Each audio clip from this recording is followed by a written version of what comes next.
Good morning and a very warm welcome. आप देख रहे हो आपका फेवरेट चैनल 3.0 टीवी। मैं हूं आपके होस्ट और दोस्त Vinita Chatterjee.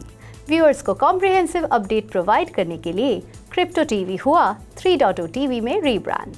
Crypto currencies, blockchain, metaverse, non fungible tokens, security और लेटेस्ट डिजिटल सेगमेंट से जुड़ी हर वेब3 रिलेटेड खबरों के लिए देखते रहे 3.0 टीवी। और ये है आज के top trending stories. Policy uncertainty के बीच क्रिप्टो करेंसीज ने किया मिक्स्ड ट्रेड। FTX मात्र $15 मिलियन में BlockFi को कर सकता है एक्वायर। सेपोलिया बना पोस्ट मर्ज अपग्रेड प्राप्त करने वाला पहला इथेरियम टेस्टनेट। NFT की कीमतों के हलचल के बीच क्रिप्टोपंक्स निकला बोर्ड एप से आगे। NFT सेल्स से नाइकी बना दुनिया का सबसे ज्यादा कमाई करने वाला ब्रांड। इनसाइडर ट्रेडिंग के आरोप में फंसे पूर्व ओपनसी कर्मचारी ने इंडाइटमेंट खारिज करने के लिए फाइल किया प्रस्ताव। बेंडाउ द्वारा किया जा रहा है लिक्विडेशन को रोकने का प्रयास। सैमसंग 2023 में कर रहा है क्रिप्टो एक्सचेंज लॉन्च करने की तैयारी। पिछले कुछ दिनों में गिरावट के बाद क्रिप्टो करेंसीज ने कंसोलिडेट किया ताकि यूएस इकोनॉमिक डेटा के बीच इस हफ्ते के अंत में फेडरल रिजर्व चेयर जेरोम पावल के भाषण से पहले इन्वेस्टर्स सावधान रहे। वहीं बिटकॉइन को $21,300 के करीब देखा गया। यूएस स्टॉक्स जो क्रिप्टो मार्केट के साथ स्ट्रांगली जुड़े हुए हैं, इसने सोमवार को टेक फोकस्ड नास्डैक और S&P 500 दोनों के साथ 2% से ज्यादा की गिरावट के साथ अपने नीचे जाने के स्तर को बढ़ाया और डाउ जोन्स इंडस्ट्रियल एवरेज को भी ट्रेडिंग के दौरान नीचे जाते हुए देखा गया। इन्वेस्टर्स को उम्मीद है कि फेड के पाउल शुक्रवार को जैक्सन होल सिंपोजियम में एक तीखा भाषण देंगे, इस उम्मीद के बीच कि सेंट्रल बैंक्स रेट में बढ़ोतरी जारी रखेगा भले ही इन्फ्लेशनरी प्रेशर्स कम हो। इन सब के बीच बिटकॉइन ने पिछले 24 घंटों में 0.6% नीचे जाते हुए अराउंड $21,300 पर ट्रेड किया। वहीं ईथर को उसी समय के दौरान थोड़ा ऊपर जाते हुए 1,620 पर देखा गया, जबकि दूसरे मेजर ऑल्ट कॉइन्स को मिक्स ट्रेड करते हुए देखा गया।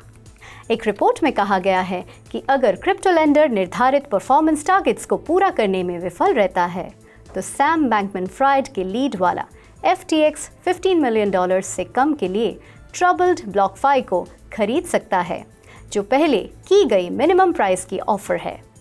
FTX से $400 मिलियन की क्रेडिट लाइन प्राप्त करने वाले BlockFi के कई ऑप्शंस में से एक जीतने वाले SEC अप्रूवल के आसपास परफॉर्मेंस टारगेट्स और दोगुने से ज्यादा एसेट्स शामिल है, जो परचेज प्राइस को $240 मिलियन तक बूस्ट कर देता है।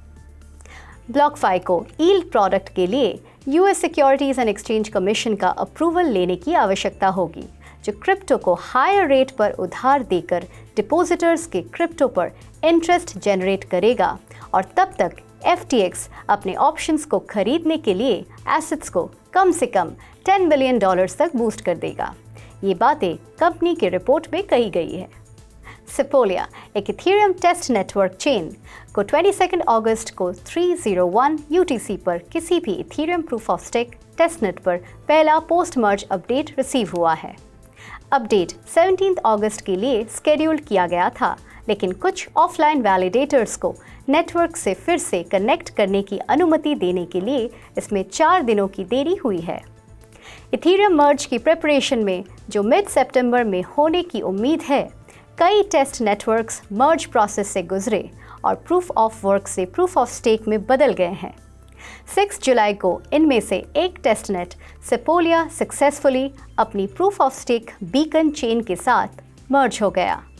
सेपोलिया टेस्टनेट की एग्जीक्यूशन लेयर EL को ब्लॉक 1735371 पर अपग्रेड किया गया था। इससे EL क्लाइंट्स डिस्कनेक्ट हो गए जिन्होंने प्रूफ ऑफ स्टेक पर स्विच नहीं किया था, एक प्रोसेस जो इथेरियम को एक हेल्दी नेटवर्क बनाए रखने में मदद करती है। इथेरियम फाउंडेशन के अनुसार अपग्रेड चेन में कोई नई फंक्शनैलिटी में कोई नई वर्किंग कैपेसिटी नहीं जुड़ेगा। सोमवार को CryptoPunk non fungible tokens floor price competitor blue chip collections Bored Ape Yacht Club से कुछ समय के लिए आगे निकल गया, जो कूल्ड ऑफ एनएफटी मार्केट में टॉप डॉग के लिए बैटल को हाईलाइट करता है। ये फ्लिप ज्यादा देर तक नहीं चला। न्यूयॉर्क टाइम के लेट मॉर्निंग तक बोर्ड एप्स ने ट्रेडिंग प्लेटफॉर्म ओपनसी पर फिर से बढ़त बढ़ा ली, जहां दोनों कलेक्शंस के फ्लोर्स 66-67 ईथर्स या लगभग $104,000 के आसपास मंडरा रहे थे। ये दौर अभी खत्म नहीं हुई है। कैस्केडिंग लोन लिक्विडेशंस और एनएफटी ट्रेडिंग वॉल्यूम्स में रीसेंट गिरावट के बीच दोनों कलेक्शंस वसूली से पहले अपनी वैल्यू खोना जारी रख सकते हैं। $185 मिलियन की सेल्स के साथ एनएफटीज की सेल्स में सबसे ज्यादा अर्निंग करने वाले ब्रांड्स की लिस्ट में नाइकी सबसे ऊपर है। नाइकी के पास लिस्ट में नेक्स्ट कंपनी के रेवेन्यू का ना सिर्फ 7 गुना था, बल्कि उसके पास 67,000 से ज़्यादा ट्रांजैक्शंस भी थे।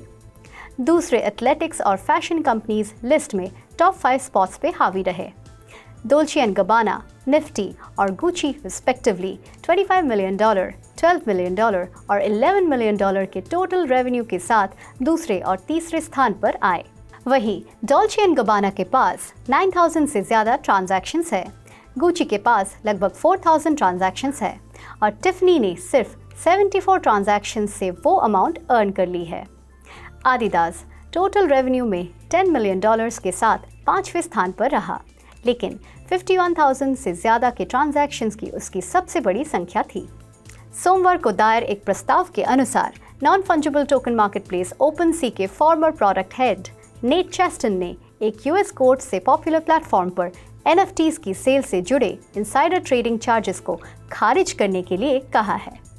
न्यूयॉर्क के सादर्न डिस्ट्रिक्ट के लिए यूनाइटेड स्टेट्स डिस्ट्रिक्ट कोर्ट में दायर इस प्रस्ताव में तर्क दिया गया है कि एनएफटीज को सिक्योरिटीज या कमोडिटीज में क्लासिफाइड नहीं किया जा सकता है, जो वायर फ्रॉड चार्जेस के लिए एक ज़रूरत है। उनके वकीलों ने ये भी कहा कि विचाराधीन एनएफटी ट्रांजैक्शंस इथेरियम ब्लॉकचेन पर प्रोसेस किए गए थे। ब्लॉकचेन के ओपन सोर्स नेचर और पब्लिक व्यूइंग अवेलेबिलिटी को देखते हुए वकीलों ने तर्क दिया ट्रांजैक्शंस का इस्तेमाल मनी लॉन्ड्रिंग के लिए नहीं किया जा सकता है। डीओजी ने चेस्टन की एक्टिविटीज़ को first ever digital asset insider trading scheme कहा है। लिक्विडिटी प्रोवाइडर्स द्वारा अपने ज़्यादातर टोकन्स वापस लेने के बाद NFT collateralized crypto loans platform BendDAO liquidation से बचने के लिए इथेरियम डिपॉजिटर्स के बीच विश्वास बनाने के लिए अपने प्रोटोकॉल में कई बदलाव कर रहे हैं। बेनडाओ के प्रस्तावित चेंजेस लिक्विडिटी सीमा को 95% से 70% तक कम करना चाहते हैं। एक लिक्विडेशन एमनेस्टी विंडो को 2 दिनों से 4 घंटे तक छोटा और ज़्यादा ईथर डिपॉजिट्स और रीपेमेंट्स को प्रोत्साहित करने के लिए इंटरेस्ट रेट्स में ग्रोथ करना चाहते हैं। बेनडाओ का 48 आवर्स का एमनेस्टी प्रोग्राम बोरोअर्स को लोन और पेनल्टी चुकाकर अपनी एनएफटीज को बचाने का समय देता है। प्रोटोकॉल के प्रस्ताव के बदलाव को बेनडाओ के ज़्यादातर native governance token Ben holders द्वारा पास किए जाने की उम्मीद है, जो आज दिन के अंत तक प्रभावित हो जाएगा। तो ये थे आज की टॉप ट्रेंडिंग स्टोरीज। मैं हूँ आपकी होस्ट और दोस्त विनीता चैटर्जी और आप देख रहे हो आपका फेवरेट चैनल 3.0 TV।